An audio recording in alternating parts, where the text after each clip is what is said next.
বিসমিল্লাহির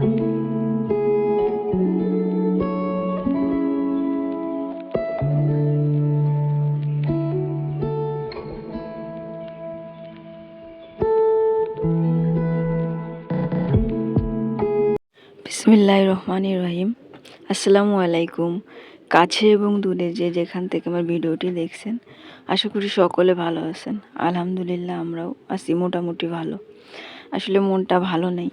সকালবেলা উঠি আসলে বাসার অনেক কাজকাম করে আসলে এই যে আমার বিড়ালের জন্য ওষুধ নিতে আসলাম সকালবেলা। আসলে আমার বিড়ালগুলো অসুস্থ, সবাই দোয়া করবেন। ভিডিওর শুরু থেকে আমার আপুদের কাছে একটা লাইক চেয়ে নিচ্ছি। আশা করি ভিডিওর শুরু থেকেই একটা লাইক দিয়ে আমার ভিডিওর শুরু থেকেই শেষ পর্যন্ত সাথে থাকবেন।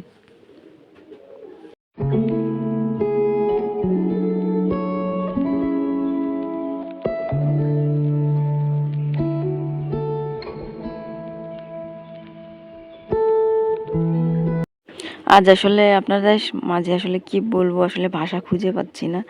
আসলে ভালোবাসার পশু প্রাণীগুলো যখন অসুস্থতা হয়ে মারা যায়, ঠিক আছে, তখন আসলে কোনো কিছুতেই মন বসে না। আজকের যে ভিডিওগুলো দেখতেছেন এগুলো আরও 3-4 দিন আগের ভিডিও, ঠিক আছে। মানে নতুন করে আর কোনো ভিডিও করার আসলে কোনো মন মানসিকতা আসলে এই মুহূর্তে আমার নাই, ঠিক আছে। আগের কিছু ভিডিও ছিল, সেগুলাই আপনাদের সাথে আর কি শেয়ার করতেছি আজ।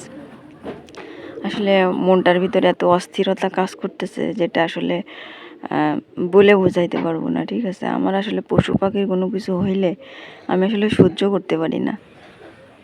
যাই হোক, আমার পশু পাখির জন্য দোয়া করবেন।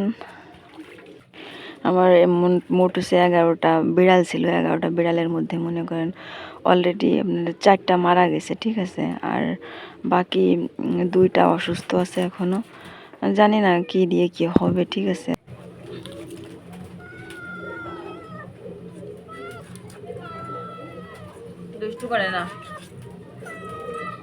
দেখেন, 3-4 দিন আগে একটা আসলে ওই যে মুরগি নিয়ে আসছিলাম, সেটা কেটে নিচ্ছি। তার পাশে আমার যে বিড়ালটা আছে ওর নাম পুষপুষি।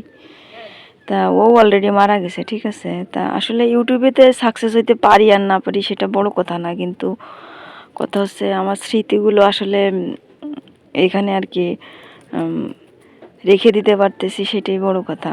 আসলে ওদের ভালোবাসা আসলে ভুলতে পারতেছি না, ঠিক আছে। আর ওদের প্রতি যে ভালোবাসা, দেখেন আমার পাশে আমি মুরগি, তারপর মানে যাই কাটতে আসি, মুরগি হোক আর মাছ হোক, মানে ওরা এসে যেভাবে মনে করেন ডাকাডাকি মনে করেন, তারপর বিভিন্ন রকম মানে ঝামেলা করতো, সেগুলো আসলে এখন আর ঝামেলা করার কেউ নাই এখন। যাই হোক, আমার ভুল ত্রুটিগুলো ক্ষমা সুন্দর দৃষ্টিতে দেখবেন। আসলে ভয়েস দিতে আসছে এসে আসলে আমি ইমোশনাল হয়ে পড়ছি, ক্ষমা সুন্দর দৃষ্টিতে দেখবেন। আসলে এগুলো তো 3-4 দিন আগের ভিডিও, আসলে আপনাদের সাথে শেয়ার করতেছি, এখন ভয়েস দিচ্ছি আজ। তা আসলে কি যে বলবো আপনাদের মাঝে আমি খুঁজে পাচ্ছি না, ঠিক আছে। যাই হোক, ক্ষমা সুন্দর দৃষ্টিতে দেখবেন। এদিকে দেখেন মানে ওই দিন আর কি দুপুরে রান্না বান্নাটা সেরে নিলাম। এদিকে কুমড়া রান্না করছি, আর এদিকে একটু মুরগির মাংস রান্না করছি। এগুলো হচ্ছে সব 3-4 দিন আগেরই ভিডিও, এখন বর্তমানের ভিডিও না। যাই হোক, এইখানে দেখেন রান্নাবান্না শেষে এই যে আমার বিড়াল কয়টা, এখানে এই যে 5টা বিড়াল আছে। 5টা বিড়ালের অলরেডি এখানে 4টা মারা গেছে, ঠিক আছে। তা ওদের স্মৃতি আসলে উঠানো থাকলো এটাই আর কি, কিন্তু এভাবে চলে যাবে আসলে আমি জীবনে ভাবতে পারি নাই, ঠিক আছে। যে এত শীত গেল তখন কোনো ভাইরাস লাগলো না, আর এখন শীতের শেষে ভাইরাসে মানে কয়দিনের ভিতরেই চলে যাবে, আসলে ভাবলেই অবাক লাগতেছে। যাই হোক, ভিডিওটি শেষের দিকে। সকলে ভালো থাকবেন, সুস্থ থাকবেন, আমার জন্য দোয়া করবেন যেন মনটাকে আসলে শক্ত করতে পারি, আল্লাহ যেন ধৈর্য দেয় বেশি বেশি। সকলে ভালো থাকবেন। আসসালামু আলাইকুম।